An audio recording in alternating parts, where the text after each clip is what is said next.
Hi, everyone. Welcome back to the next episode of The Era, where we really go deep on the fundamental hypothesis that the employee experience is a key driver of business outcomes and ultimately business success.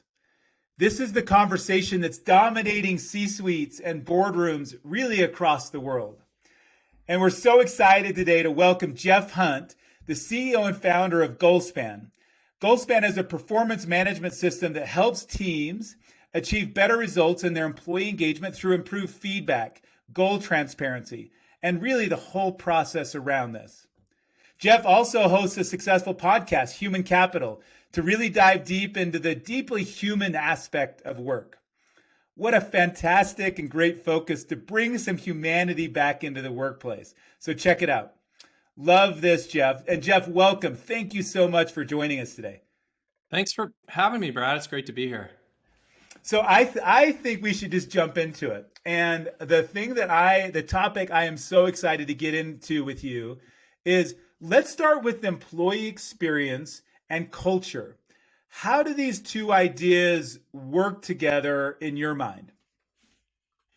First of all, I think we have to come at employee experience with a common definition and understanding, because part of the challenge is that leaders of all types think about experience differently. And so just to kind of put that out there, I see employee experience as being the sum total of all experiences an employee has over the duration of their relationship with a company. So that includes everything from the recruiting process, applicant tracking, onboarding, what's indoctrination to core values look like, what is their various processes related to technology and meeting and performance, and then offboarding. What does everything look like within the organization? And then culture is this intangible, ethereal thing that exists that just drives people. They want to come to work because of the culture, or they want to leave. They can't get out of there fast enough because it's not a good culture. So I think there's a beautiful blending of these two that when we talk about them, it's not that difficult to implement some simple practices to really create a valuable culture and employee experience together. And Jeff, and thank you for pausing to define in your mind kind of what does employee experience mean? Let's just double click quickly into that and then come back to the how these two come together. Where do you see in your work most companies maybe define employee experience too narrowly or maybe so broadly that they can't really get their arms around it? Like where in your work do you see people maybe just missing the mark on that?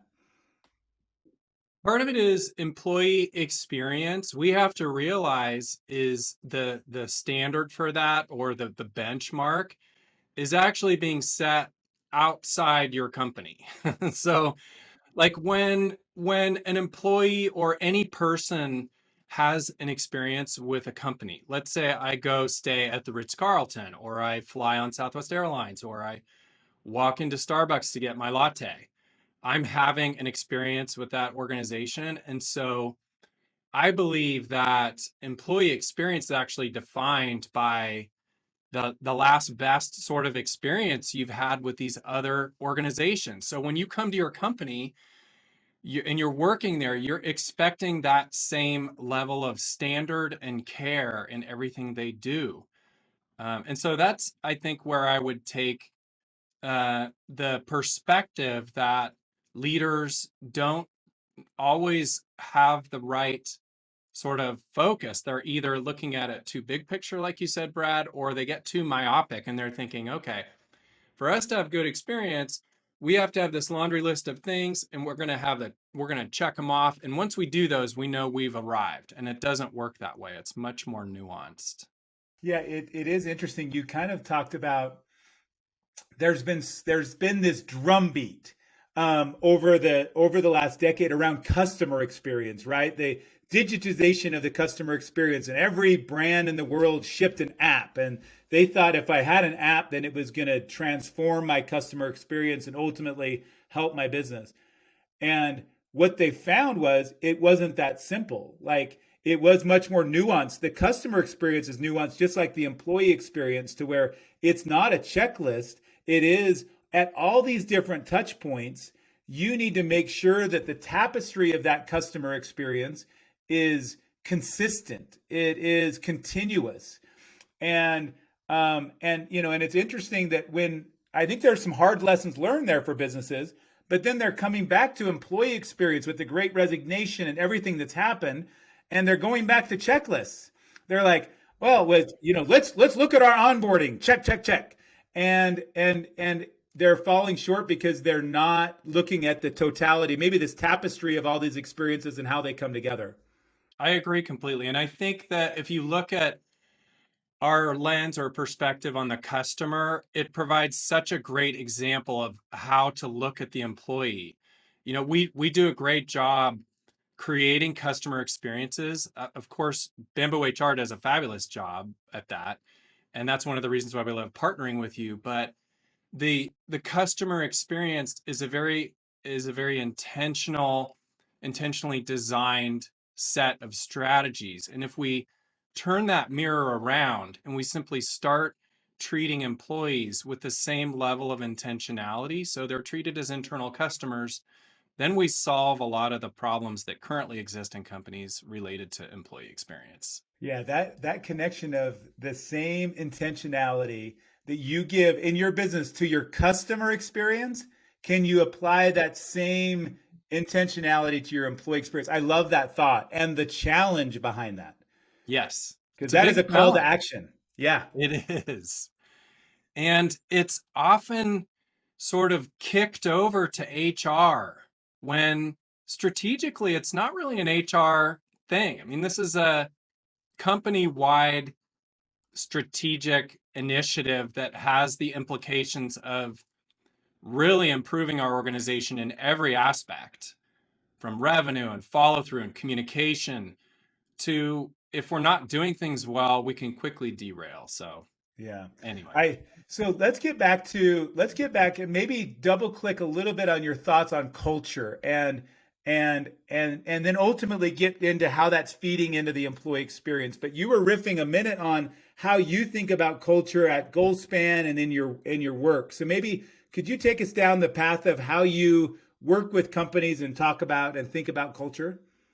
Sure, I think that culture, as I mentioned in the intro, was or beginning was is really more of this ethereal feeling. Yeah. I would say that it's a set of uh, operating beliefs and practices that don't have to be told. So if and every organization has a culture, whether it's a positive culture or a negative one. And I believe that culture in many ways is something that is built over a long period of time. If you think of why do people travel? They love going into different communities and experiencing those different types of cultures. And so you can have two exceptional cultures that are very different from each other. And the beauty of that, Brad, in my opinion, is they are the great differentiator. So that's one of the reasons why I believe we need to be as leaders paying so much attention to this is it culture embodies what is most important in an organization. So for instance, you can go copy a company's business strategies or marketing plans or policies, or you can even try to hire away their employees. But you can't copy their culture. It's like the ultimate differentiator. And that's one of the things that I love about it. It is this unique combination of kind of core values, but it includes the relationships and interactions and how we treat each other, process disciplines, how we treat our customers, the way we make decisions. And so it's difficult to build, like I said, but with the right level of intentionality, anyone can come in and help an organization improve their culture. It's interesting. I love that, you've said this several times on your podcast and in other spots that that culture is the greatest differentiator in business. And I love the how you express that. it's almost this secret recipe. I had a call with a chief product officer for a company in the SaaS software space. And he said, actually, I'm willing to give my entire roadmap to my competitors. Like, I would give every feature I'm going to build. I will do that because that's not what makes us different. Because I believe that we can execute and build that in a unique way. It's almost a secret recipe that it gets injected even to something as unfeeling as bits and bytes of software, right? Like the culture gets injected in there, and the way that the teams work together maybe allows that company to ship even with the same feature, but to be able to differentiate themselves even in the expression of their software. Completely. And it allows them to, in many cases, actually charge more than their competitors and get away with it because people are willing to pay for it. I think just as an add-on, Brad, to what you're saying, okay, so going back to defining culture, the best cultures, in my opinion, are obviously grounded by trust. And so if we get pragmatic for a minute about the common, what are sort of the common themes we see? Not only trust, but compassionate connection. So this is where I'm working on my team and I care a lot about you as a person in addition to being a producer. And so there's connection between employees and managers and teams and peers. And we care about each other. We're motivated by a common vision and goals. So we're in pursuit together is what it is. And by the way, if Brad, if I'm working for you and I know you care about me, I'm a lot more likely to perform at a higher level, and you're a lot more likely to hold me accountable without any personal stuff going on in the background. So ultimately, it leads to a much better, high performing organization when we build great cultures. So the underlying foundation is trust. This is what you're laying out for us.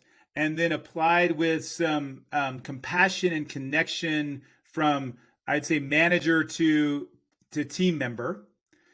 Um, and that's the recipe. So, but the expression of culture from one place to another is so different.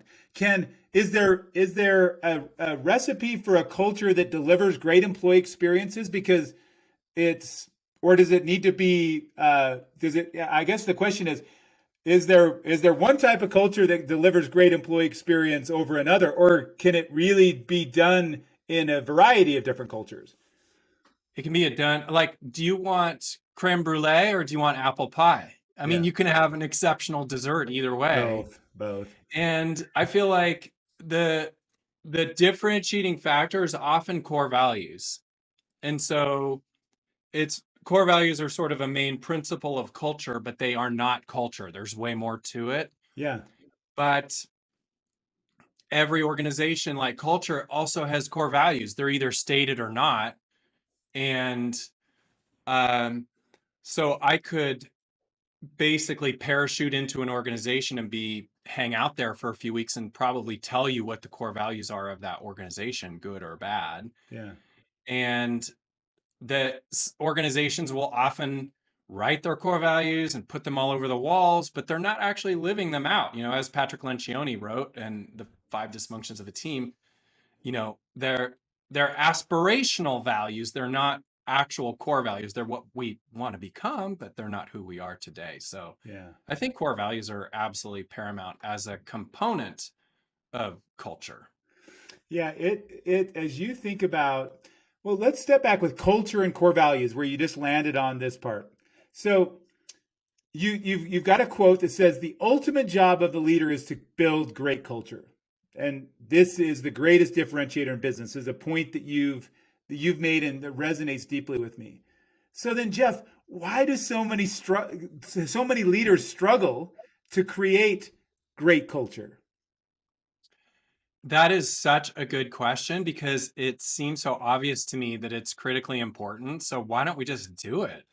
Um, but if you look at the challenges facing business, I mean, business obviously, you're running a decent sized company. I'm running a software company. It's like they're complicated animals. And I would say one of the biggest problems is that people end up just working for the company rather than on the company. They get so bogged down with tactical things, and there's so much pressure to perform every day that they lose sight of the important day-to-day conversations that need to take place. It takes a lot of effort to actually set aside time to have one-to-one meetings, for instance. I mean, you're busy, I'm busy, but if we invest in that and our direct reports understand better what's going on in our company and where we're going, where our vision is headed, what our long-term strategies and objectives are, they're going to be more engaged, they're going to be more connected.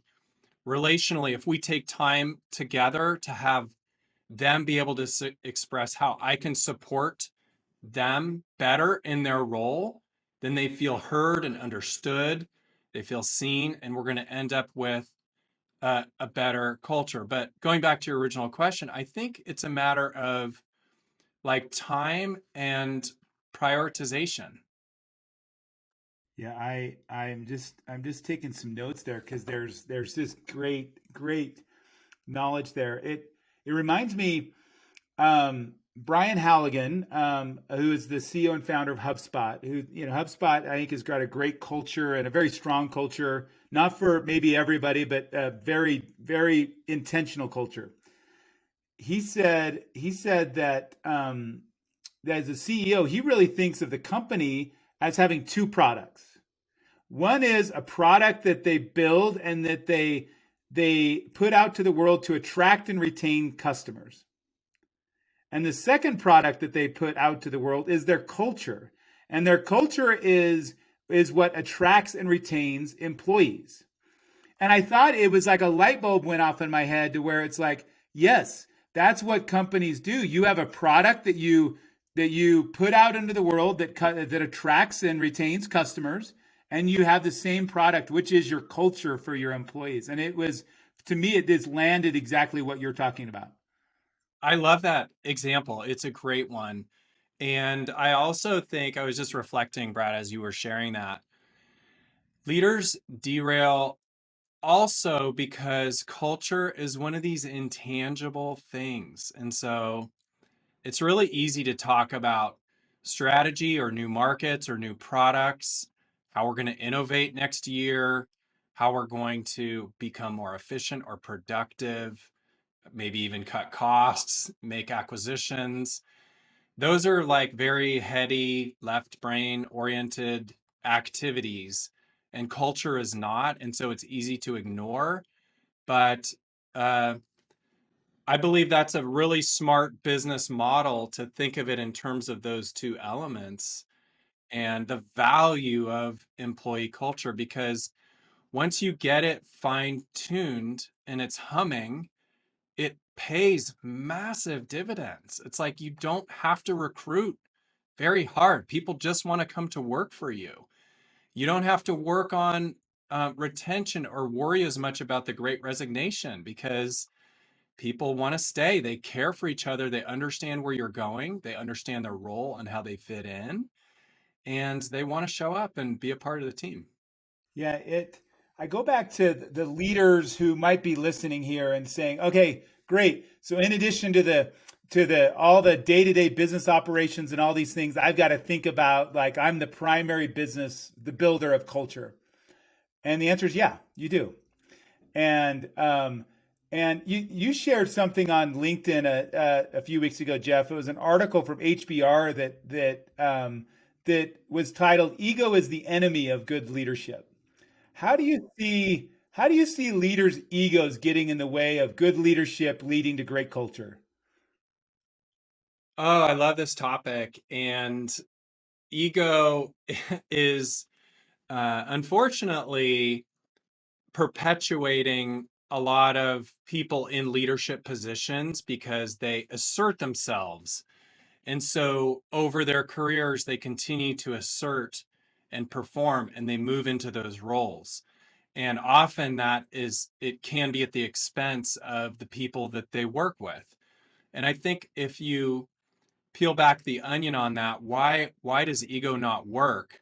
It's because ego doesn't allow room for team members to really be heard and understood and connected. And it becomes ego. If you think about ego, is I'll just ask you a question, Brad. Is ego team oriented or individual oriented? It's pretty easy. It's like the best organizations have the highest performing teams. And when you have ego, you create the outcomes being most important for me as an individual rather than us as a team. And that's super problematic because people don't really want to be a part of that. Yeah. They want to be a part of a team. And so if I'm working for a leader that's egocentric, then I'm going to feel like it's always going to be for them or their motivations, not necessarily for my own motivation. So I don't know if that answered your Yeah, I, question, I but think that's it really kind of my does. I see so many times exactly in the path that you're thinking about is many times leaders they place themselves as the central character in every narrative for the business. exactly. It's like, no, I'm the lead character, and they get so used to doing that. I remember walking through the hallways of one large global technology organization and kind of getting a tour, and the person commented like, "Oh, do you see that conference room over there? That's the good news conference room because you're only allowed to take good news into that conference room to engage with the executive and the leader." And you think about the problems that that starts to create, that's known as a cultural element. Like, no, no, only good news makes it to the ears of that Yeah, person. Like, you can, hugely you, you can problematic. see how that would. Hugely problematic. So then on the flip side of ego, let's talk about what is the role of humility, gratitude as a leader in creating culture? I think it's everything, but I think often humility is another sort of behavioral attribute that's Yeah. misunderstood. I 'Cause think is it that, soft? Is it weak? Like, well, it can be soft and weak, but strong leaders can be humble and they can express humility in out of a point of strength or a position of strength. interesting. And so one example would be if a leader is self-deprecating in their humility, that can oftentimes be an unhealthy leader. A leader's form of humility, in my opinion, that's super helpful is when they realize they've made a mistake and they literally just own up to it. Uh, the egocentric leader we were talking about earlier doesn't do that. They're in it for their own credit. They want to see themselves excel at the expense of the team or the organization. The humble leader or the humility based leader is one who is willing to step back and let others have the credit and also give the credit to the team, the organization, rather than always pursuing credit themselves. And people at the end of the day really respect that. Like it's much more it's a more attractive leader to want to follow because it's real. It's like we're all human and we make mistakes and and humility also allows for margin of other opinions and more of a collaborative approach. It's not thinking like you have all the answers because you don't necessarily have all the answers. Sometimes you'll come up with great answers and they'll be used, but oftentimes other people will come up with fantastic answers. So give them the credit. I love that. I love that because so many times, that humility might come across, people interpret that. I think it's a misunderstood word, and I love how you kind of walked us through that. So let's now like take this to your leadership and your role and what GoalSpan's all about. Like maybe take me, and this is founded 2008, right? So take me all the way back. Like, what problems did you see then that you wanted to solve, and how has that evolved over the last 14 years? Sure, that's a great question. So, well, if I go back to the very beginning, before I founded the company, I already had an understanding of some of these challenges. In I had the opportunity to run public and private companies over the course of my career, and it pretty consistently realized that one of the most difficult disciplines was this implementation of culture and performance management. And so even when I was running my own consulting firm, I found the exact same thing was true with our clients. And it was really, I guess back then, Brad, it was more about performance management in terms of executing plans. So we would build our strategic plan, do an offsite, people come back motivated, inspired, ready to rock and roll, and then they would go off plan within 6 months or so.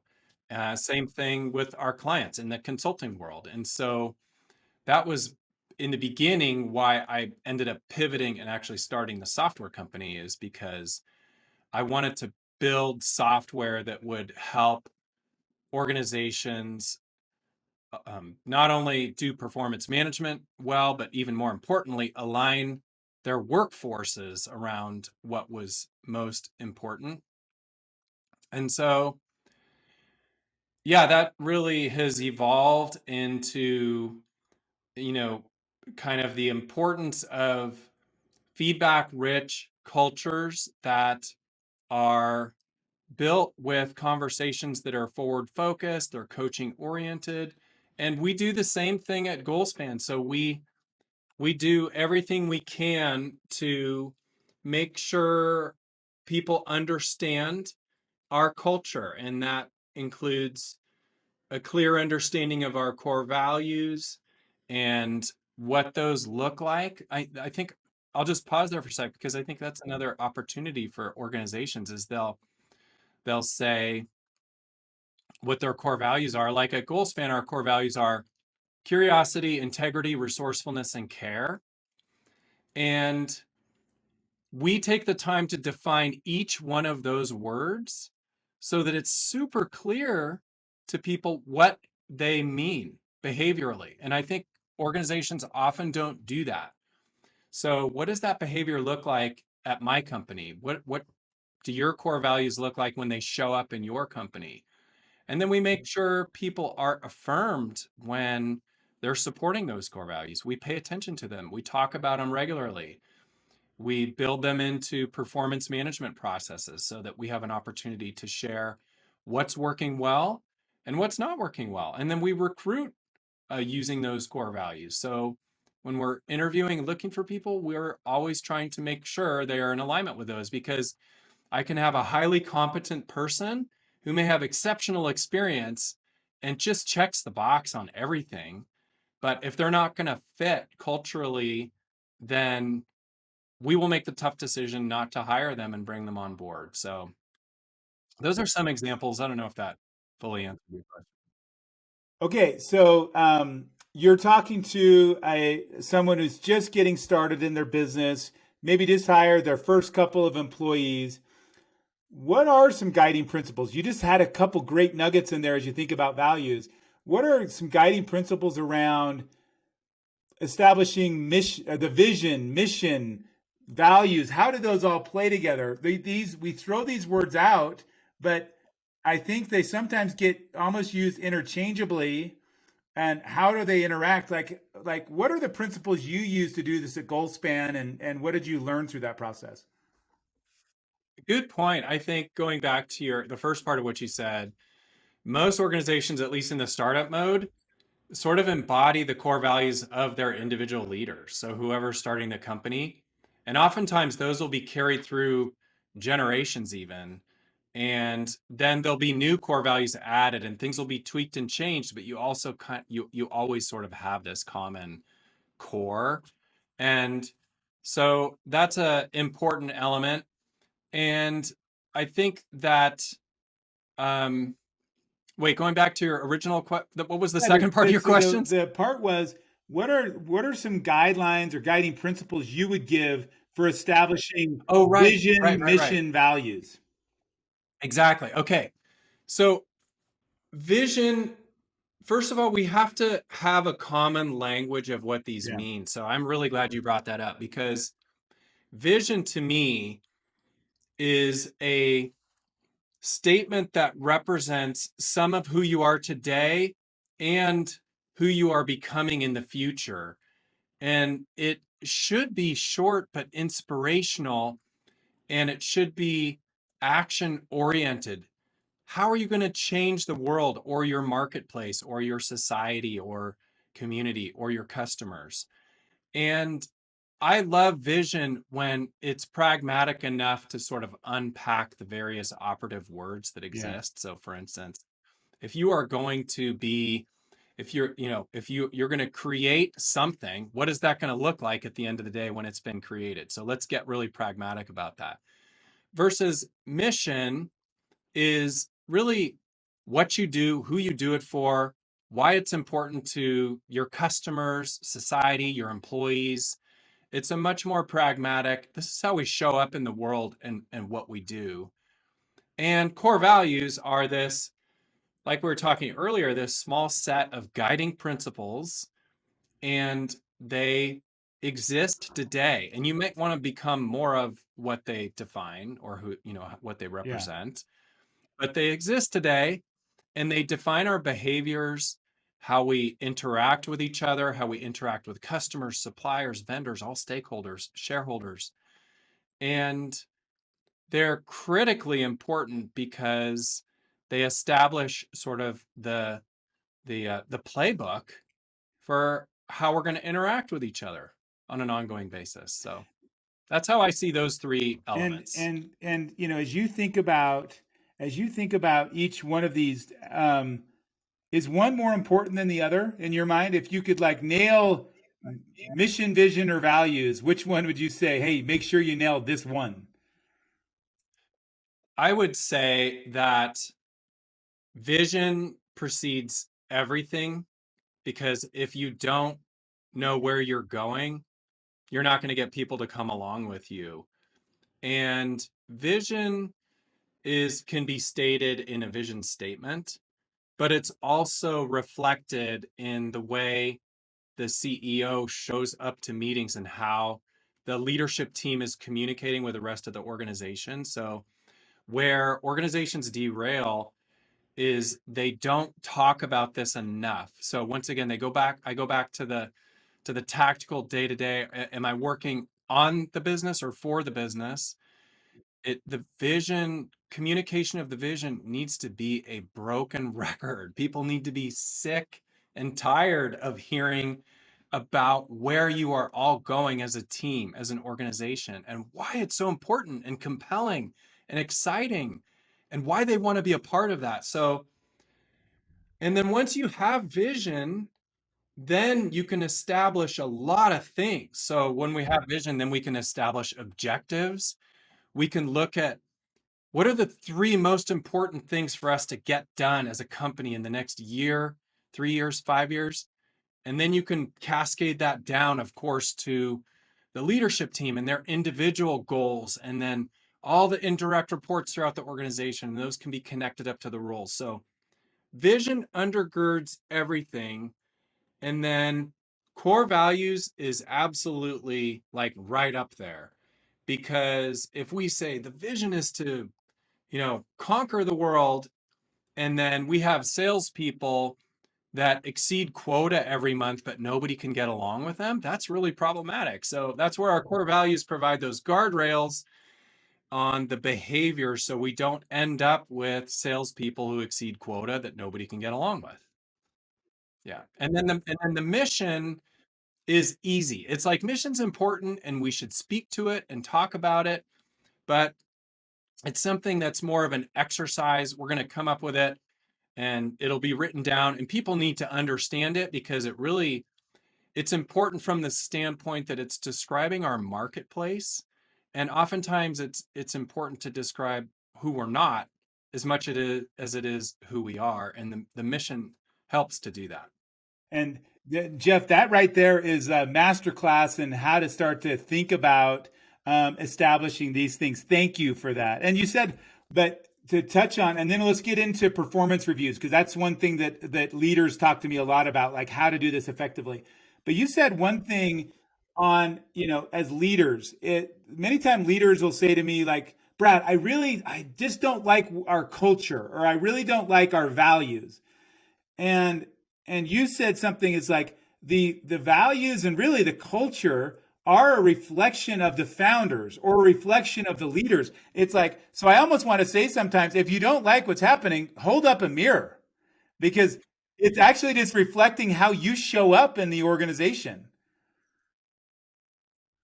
And and and you said that, I wanted to make sure we captured that for the audience, because I think it's can be a little humbling, but also empowering. Let's dive into performance, the role of performance reviews in the modern world. Um, I mean, this is Yep. the world that you're in. Like, how do you think about performance reviews today? Well, I think of performance reviews today in a very different context than Okay. historically. And I think that's important to share because it creates a little bit of a framework for people. The historical context, of course, is this check the box event that managers hate, employees hate. It's ineffective. It doesn't really affect Interesting. change, and it's not really managing performance. It's a rear view mirror exercise that is compliance based, whereas performance management, performance reviews today should be, in a best practice, part of a broader ecosystem of continuous performance management, which requires both internal disciplines and software to make it happen really well, and like a well-oiled machine. And those and I'm happy to share more if you want, Brad. I don't want to get lost in the weeds, but that's my kind of high level take on the And Jeff, difference. yeah, I'll just please. add one more thing before you or jump back in. I would say that bringing it to the modern age, it's critical to include key elements like ongoing feedback and uh, regular touch points, one-to-one meetings, making sure that goals and objectives are actually integrated into those conversations. So we are talking about both what is being accomplished on a regular basis and also how. And it becomes a two-way conversation. So it's not just a monologue of the manager telling the employee how they're performing, but it's an interactive dialogue that the employee has an opportunity to express where the manager can support the employee better. And they walk away from with feeling encouraged and motivated and coached and, with a forward focus on that whole lens versus historically this anxiety producing thing where the employee's ready to have the review meeting and their heart starts racing and it's all tied to their pay increase and it's ineffective. So How would a leader know which mode they're in? Like if they say, "Well, I wonder which mode we're in. Are we in the check the box mode, or are we in the interactive dialogue mode?" Like what's the fact pattern that they should be looking for? well, the first thing that they should look at are the strategies that they're currently using for performance management. Yeah. So are those strategies very calendar oriented, and are they global strategies that included some of the earlier things that I described? So do you only do an annual performance review? Is it an event that everybody gears up for? And then after those things are done, are you pretty much done with that for a year? Or are you having ongoing conversations? And so that's one element. The second is, have you actually sat down and talked to your leadership team about this? Not just HR, but as the CEO or president, have you hosted a meeting to really discuss what performance reviews and performance management in its best form looks like for you individually as an organization. If you haven't done that, then you may have some maturity or growth in this area. What a call to action for leaders to say, have you demonstrated through your own efforts and your own communication the importance of this interactive dialogue around around performance, around growth and development? Have you set the expectations of what you're going to be, or do you say, oh, that's an HR thing?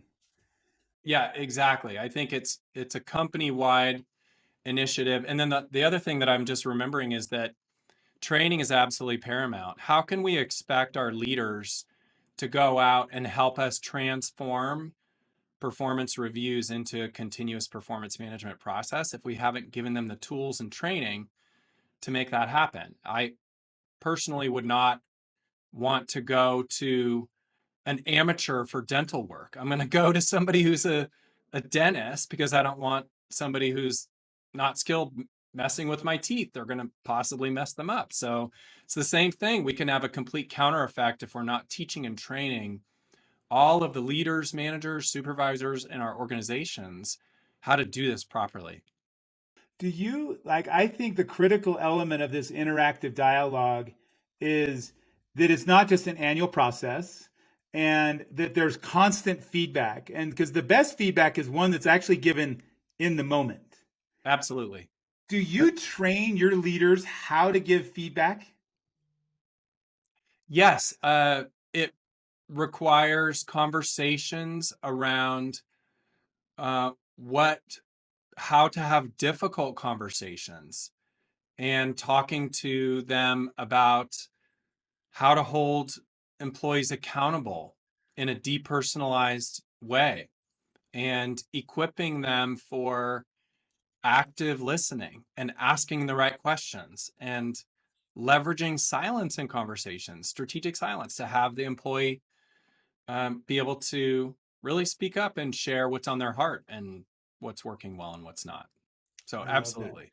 Such a hard thing to get right. But if you're a business leader, you're listening and you're saying we are struggling with retention.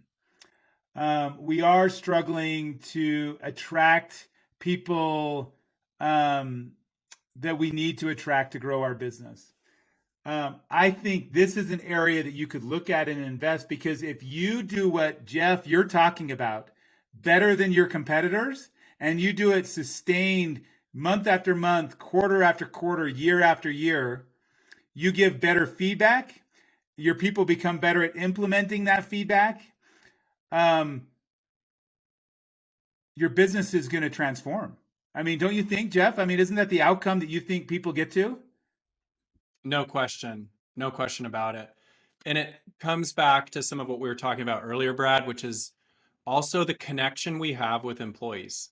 So when we're taking an interest in them personally, they're going to most likely want to improve and perform and grow at a higher level, at a better level than if I just see them as a producer. So yeah, you are absolutely right. I do, and back to, because you think about the employee experience, back to the this idea that if leaders are focused there, um, that's going to transform the business. I mean, this is the performance management process, that the check the box process does not help with that. This is a modern approach to employee experience that is powerful and human. Exactly. So I No I I question. just I just I love the approach there. Well, Jeff, I appreciate the conversation today. I have one final question that I'd love to Sure. ask you, and then we will wrap. But Jeff, you've Yep. got a wide-ranging background, some great leadership experience. How would you boil all of these leadership philosophies and experience you have into one sentence? Like, what is your core philosophy? Great question. I would say that the best leaders are inspiring and they're ambitious and they're also curious at the same time about everything they do, people and processes, and they hold people accountable. And the best leaders build compassionate and connecting relationships at the same time they do those other things. So that was a mouthful, but that's my That's your sentence, and I'm sentence. sticking to it. We'll take it. It's great. Jeff, thank you so much for joining this episode of The Era, where we really dive deep on the employee experience and the outcome that it can provide for your business. A wonderful experience for employees and ultimately more business outcomes and success over time. And I've just really enjoyed the conversation. I know our listeners will as well. Jeff, thank you for joining. Thanks for having me. Thank you and see you next time.